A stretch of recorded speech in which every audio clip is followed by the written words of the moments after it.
आप देख रहे हैं कहानी कुर्सी की, और अब एक एक राज्य की हम बात करेंगे, क्योंकि बात दरअसल राज्यों से ही बननी है और राज्यों के सारे जितने क्षत्रप हैं वो जुट रहे हैं विपक्ष की ओर, और यहां एनडीए में भी कमी नहीं है।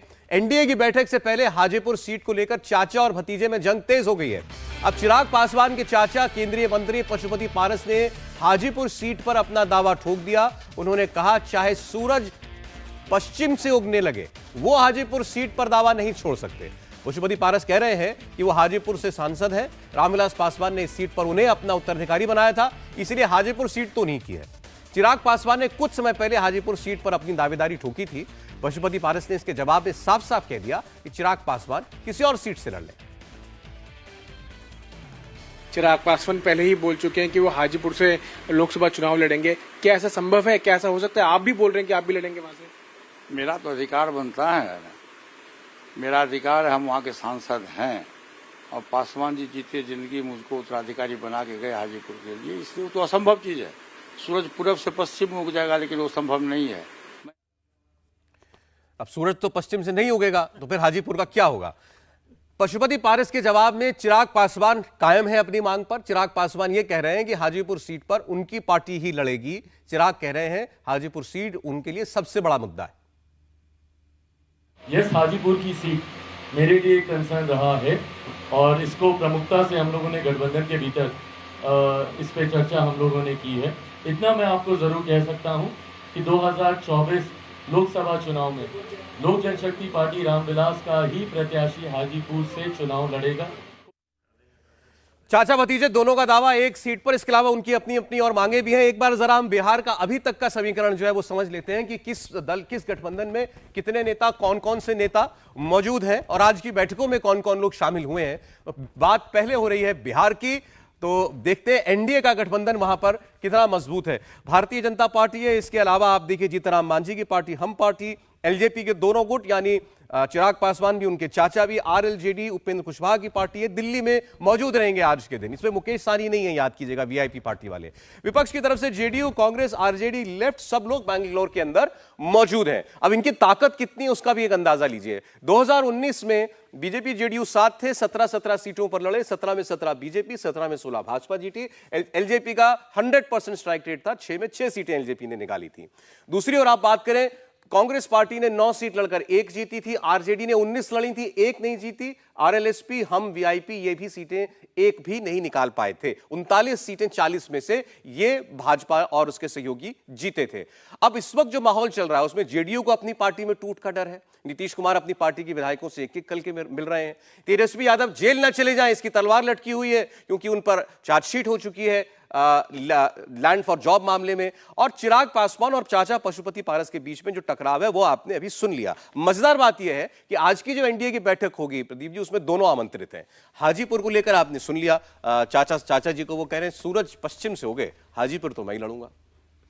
देखिए, ऐसा है कि बीजेपी को चिराग पासवान की जरूरत है और चिराग पासवान को बीजेपी की, क्योंकि रामविलास चुनाव क्लियर हो चुका बीजेपी की तरफ से। बिल्कुल, और जो लिगेसी, पॉलिटिकल लिगेसी है रामविलास पासवान की, वो चिराग पासवान के साथ है। तो वो वोट, और दूसरा युवा नेता है, उनकी अपनी एक अपील है। तो कुल मिलाकर, और उसके अलावा 2020 में नीतीश कुमार को एक तरह से नीचे कर चुके हैं। नीतीश कुमार जैसे नेता को, कद्दावर नेता बिहार के, उनको चिराग पासवान के स्तर पर आकर बदले की राजनीति, पार्टी तुड़वाने में सबसे बड़ी भूमिका उनकी थी। बीजेपी पे बहुत दबाव डाला, टूट गई पार्टी, लेकिन चिराग पासवान ने बीजेपी का साथ नहीं छोड़ा। एक भी बयान बीजेपी के किसी नेता के खिलाफ नहीं दिया इस पूरे दौर में, जबकि उनकी पार्टी तोड़ दी बीजेपी ने। चाचा को जो है मंत्री बना दिया, उनको पूछा नहीं। वो राज्यसभा की वो सीट मांग रहे थे जिस पर रामविलास पासवान थे, वो भी नहीं मिली। वो अपनी मां को देना चाहते थे, राज्यसभा में भेजना चाहते थे, वो कुछ नहीं हुआ। इसके बावजूद तो जो पशुपति पारस का मामला है उसको बीजेपी सेटल कर लेगी। हाजीपुर किसके पास जाएगा ये पता नहीं, लेकिन इतना तय है कि इसकी वजह से गठबंधन ये नहीं टूटने वाला है। तो इसलिए बीजेपी ने जो सामाजिक समीकरण बिहार में बनाया है वो बहुत ही स्ट्रांग है। ठीक है। और चूंकि लोकसभा का चुनाव है, विधानसभा का चुनाव होता तो शक होता कितना वोट मिलेगा नहीं मिलेगा, लेकिन लोकसभा का चुनाव है, प्रधानमंत्री की अपील है और प्रधानमंत्री अपने लिए वोट मांगने जाएंगे, तो उसका असर विधानसभा चुनाव की तुलना में बहुत ज्यादा हो। तो ये आप इस एलजेपी की खटपट का गठबंधन पर कोई प्रभाव नहीं पड़ने जा रहा, लेकिन एक व्यक्ति इसमें नहीं है, वीआईपी पार्टी वाले मुकेश साहनी। छोटे छोटे दलों की बात हो रही तो उनका नाम मिसिंग था इसमें से। हर्षवर्धन नहीं, एक तो ये कि मैं थोड़ा सा चिराग वाली बात को प्लीज। आगे बढ़ा दूं। चिराग पासवान जब से वो एक तरह से कहें कि राजनीति में सक्रिय हुए हैं, वो भारतीय जनता पार्टी की रणनीति से काम करते हैं। रामविलास पासवान जब भारतीय जनता पार्टी के साथ बाद में आए तो उसमें चिराग पासवान की ही बड़ी भूमिका थी। उन्होंने ही कहा कि हमें भारतीय जनता पार्टी के साथ जाना है, हम वो वाली राजनीति नहीं कर सकते जो लालू जी वाली राजनीति है। और इतने समय से पूरी तरह से बाहर होने के बावजूद चिराग पासवान, जिसको कहते हैं कि अमित शाह जो चाहते हैं वो वही करते हैं।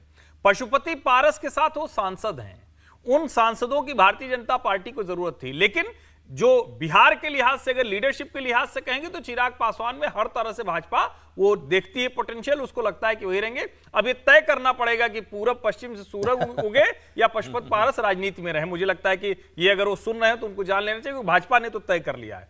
मुकेश सहनी जैसे नेताओं को भी समझना पड़ेगा, वो कहीं है नहीं। मतलब अगर बहुत स्पष्ट तौर पर कहें तो जो बिहार की राजनीति है उसमें उनकी अवस्था न 3 में न 13 में वाली होने वाली है।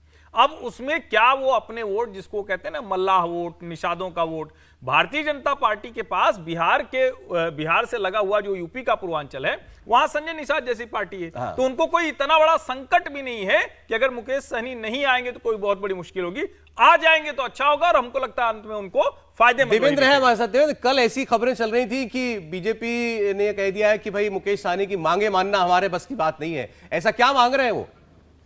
देखिए, वो बहुत ज़्यादा एम्बिशियस हैं सौरभ। उनके पूरे ट्रैक रिकॉर्ड को अगर आप देखें तो पहले से ही आपको समझ में आ जाएगा कि हर एक स्टेज पे जो उनकी राजनीतिक वजूद उनका रहता है उससे बहुत ज़्यादा की उम्मीद करते हैं। वो इस बार ये चाह रहे थे कि सीटों को लेकर पहले उनसे बातचीत की जाए, और सिर्फ वही नहीं बल्कि चिराग पासवान भी ये चाहते थे कि जो उनके कोटे की सीटें हैं वो चिन्हित करके उनको बता दी जाए, भले ही उसे सार्वजनिक ना किया जाए। और आपको याद होगा सौरभ कि जिस दिन पटना में नित्यानंद राय के साथ उनकी मुलाकात हुई थी और उसके बाद वो दिल्ली आए थे, तो उस समय उनके दिल्ली आने का पर्पस, एकमात्र पर्पस ये था कि दिल्ली में वो प्रधानमंत्री या केंद्रीय गृह मंत्री अमित शाह के साथ मुलाकात कर सकें। तकरीबन 3 से 4 दिन वो रहे और उनकी मुलाकात नहीं हुई। लाजमी तौर पे ये बताया गया कि गृह मंत्री अमित शाह क्योंकि व्यस्त हैं, लेकिन समझा जा सकता है कि व्यस्तता के पीछे जो वजह रही होगी वो क्या वजह रही होगी कि चिराग पासवान भले ही बीजेपी को अभी ऐसा लग रहा है कि वो उनके लिए इंपॉर्टेंट हैं, लेकिन इतने इंपॉर्टेंट भी नहीं कि अपनी शर्तों पे वो बीजेपी को डिक्टेट कर सकें, बीजेपी के ऊपर ये दबाव बना सकें कि अभी सीटें चिन्हित कर दीजिए। और आज के डेट में जो हकीकत है सौरभ, उसमें कोई भी सीट उन्हें नहीं बताया गया है। हालांकि इसमें कोई दो राय नहीं कि चिराग पासवान को पशुपति पारस की तुलना में बीजेपी बहुत ज्यादा उपयोगी मान रही है। पशुपति पारस को लेकिन तब भी सेटिस्फाई करके इस लिहाज से रखा जाएगा कि बीजेपी का ऐसा सोचना है कि अगर अभी सिर्फ चिराग के साथ जाएं तो पशुपति विपक्षी खेमे में चले जाएंगे, भले ही उनके साथ वोट ना हो, लेकिन एक नैरेटिव खराब करने की कोशिश करेंगे और उस लिहाज से अभी उनको आगे लटका कर लेकर जाया जाएगा। उनके पास जो 5 सांसद हैं उनमें से 3 सांसद ऐसे हैं जो कभी भी पाला बदल सकते हैं और जेडीयू में भी जा सकते हैं। तो समझा जा सकता है कि उनकी जो अपनी राजनीतिक स्थिति है खुद कितनी कमजोर है, लेकिन सिर्फ नैरेटिव का मामला है, इसलिए दोनों को भी संतुष्ट करके रखा जाएगा। तो बिहार में एनडीए जो है उसने अपना घर सजा लिया है और जो कुछ थोड़ी बहुत इधर सहयोगियों से मांगे भी हो रही है, डिक्टेट किसी को नहीं करने दिया जा रहा है। बिहार में दोनों घर सजे हुए हैं, दूसरा भी तैयार है। आरजेडी, जेडीयू और सीपीआईएम और कांग्रेस, उनका तो इंटैक्ट है गठबंधन, तो उनका घर सजा हुआ है। नीतीश कुमार का डर खत्म हो गया, पार्टी टूट जाएगी, चले जाएंगे मेरे साथ। नहीं, वो डर तो मुझे लगता है हल्ला ज्यादा मचाया गया था, जैसे हाका लगाया जाता है ना, शिकार के लिए जब निकलते हैं ना तो ढोल नगाड़ा बजा के, तो बीजेपी ने हाका लगाया था महाराष्ट्र के बाद कि टूट जाएगी टूट जाएगी टूट जाएगी। इतनी जल्दी ऐसे अभी ना जेडीयू टूट रहा है ना, इसीलिए चिराग पासवान, पशुपति पारस, जीतन राम मांझी, ये सब एनडीए के साथ एकजुट हो रहे हैं। और एनडीए ने भी जिसका घर थोड़ा सा सजा कम था, इन सबको लेके अपना घर सजा लिया है। मुकेश सहनी किस घर में जाएंगे, इस घर में जाएंगे, उस घर में जाएंगे, ये तो वो तौलेंगे अभी कि कहाँ सीटें तो उनको जो मांग रहे हैं वो ना इधर से मिलनी ना उधर से मिलनी है। उनकी भूमिका बिहार तक ही सीमित रहेगी, चाहे वो एनडीए के साथ रहे चाहे वो महागठबंधन के साथ रहे। लालू तेजस्वी के साथ चुनाव से पहले आपको लगता है कि कुछ कानूनी खेल हो सकता है? अब देखिए, वो तो ऐसी कानूनी प्रक्रिया है कि उसके बारे में मैं क्या कह सकता हूँ कि खेल हो सकता कि नहीं हो सकता, क्योंकि भाई ईडी कब का अरेस्ट करेगी कि नहीं करेगी, वो सारा नाप तोल के होता है कि अगर तेजस्वी की गिरफ्तारी होती है तो उसका क्या असर पड़ता है बिहार की राजनीति में, क्या उनको कोई सहानुभूति मिलती है या नहीं मिलती है। तो ये सब चीजों के आकलन होने के बाद ये भी है कि अगर एजेंसी छूती है तो उसका उल्टा असर भी पड़ सकता है। इसीलिए ये इस तरह के मामले जैसे उल्टा असर क्या पड़ेगा?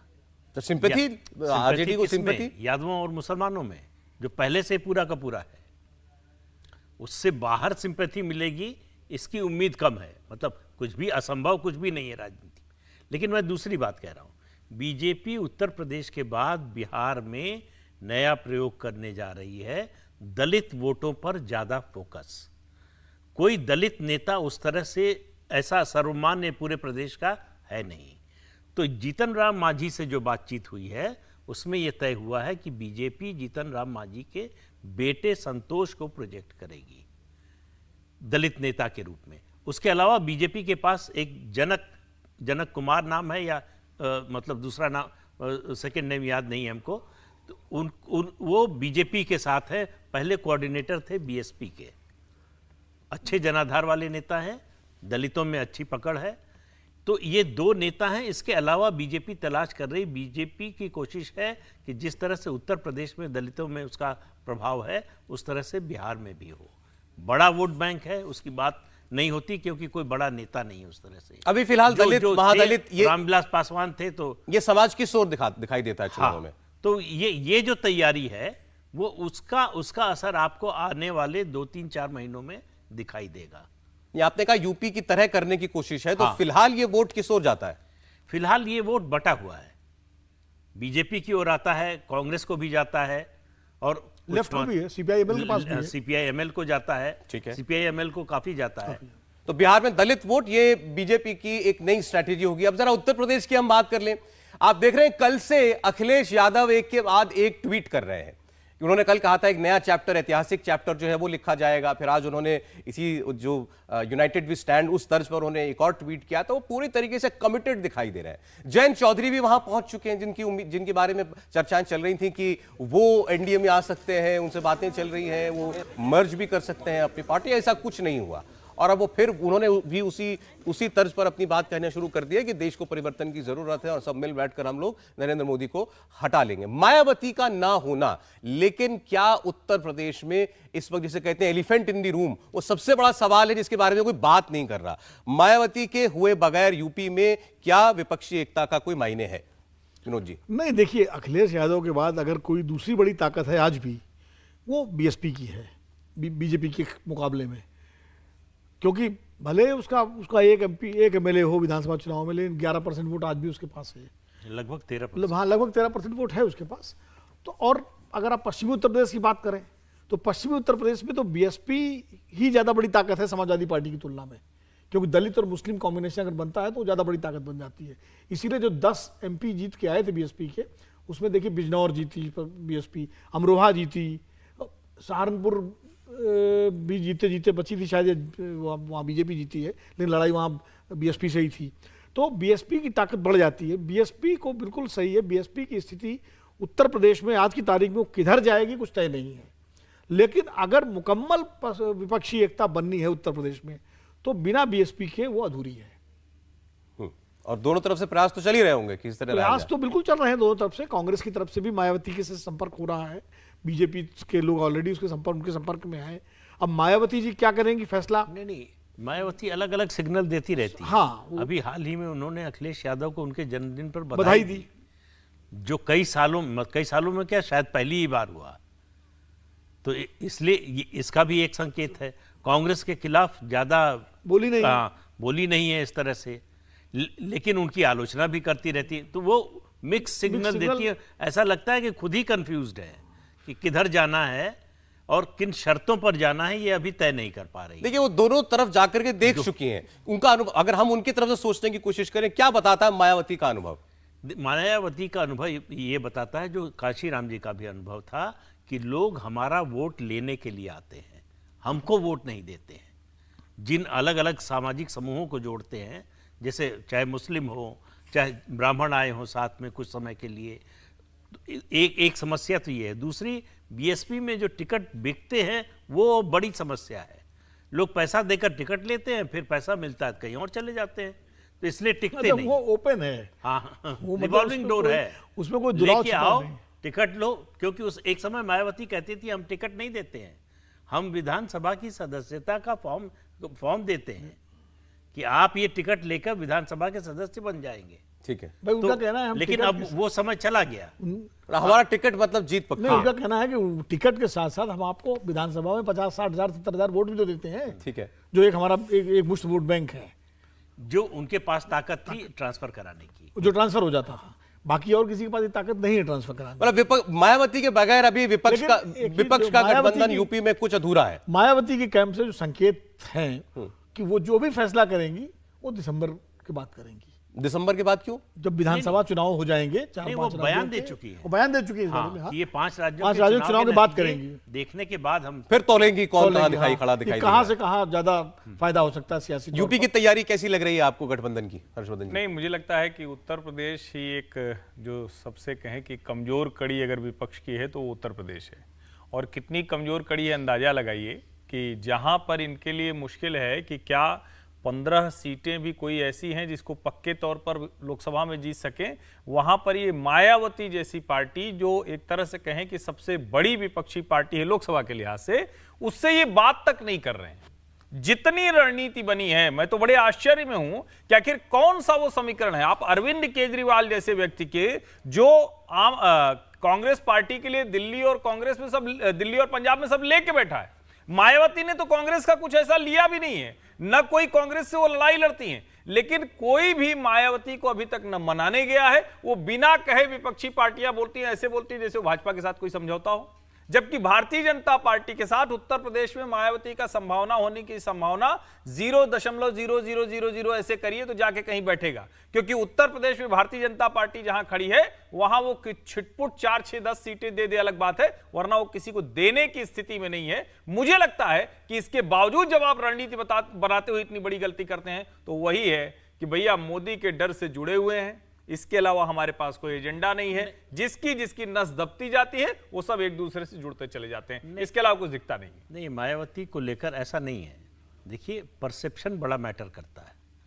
3 बार मुख्यमंत्री बन चुकी हैं बीजेपी के समर्थन से मायावती, एक बात। दूसरा, मायावती को साथ लेते ही मुसलमान के मन में शंका हो जाती है कि ऐसा तो नहीं चुनाव के बाद बीजेपी के साथ चली जाएगी। ये बहुत बड़ा डिटरेंट है अपोजिशन के लिए, जिस वजह से विपक्ष शायद खुलकर नहीं अभी आग्रह कर पा रहा है, बोल नहीं पाता। ये जो स्टिग्मा है उनके साथ कि वो कभी भी बीजेपी के साथ जा सकती है, भले ना जाए। वो भी चुनाव के बाद। हर्षवर्धन जी की बात सही है, वो जाएंगी नहीं, लेकिन वो जा सकती हैं, ये माहौल बना हुआ। ये शंका हमेशा उनके साथ ये बनी शंका। रहेगी। चलिए, अब एक ब्रेक के लिए हमको रुकना पड़ रहा है। यूपी की बात हुई, बिहार की बात हुई, और हमने दोनों गठबंधन की बात की, उनकी तैयारियों की, और कहां किसके साथ कितने दल जो हैं जुड़े हुए हैं। बात हम महाराष्ट्र की करेंगे। महाराष्ट्र की बिसात बिल्कुल बराबर और टक्कर की सी दिखाई दे रही है। हालांकि अब एनसीपी के साथ आने के बाद बीजेपी ने कहना शुरू कर दिया है कि अब महाराष्ट्र भी हो चुका डन एंड डस्टेड। महाराष्ट्र में अब कोई टक्कर बाकी नहीं है। लेकिन क्या यह सच है? क्यों अजीत पवार बार बार शरद पवार को मनाने के लिए जाते हैं? कहीं उनको भी अपनी कोई कमजोरी अभी भी दिखाई दे रही है? इंडिया टीवी हर वक्त हर जगह डाउनलोड करने के लिए सर्च करें India TV news Google play store या ऐप स्टोर पर।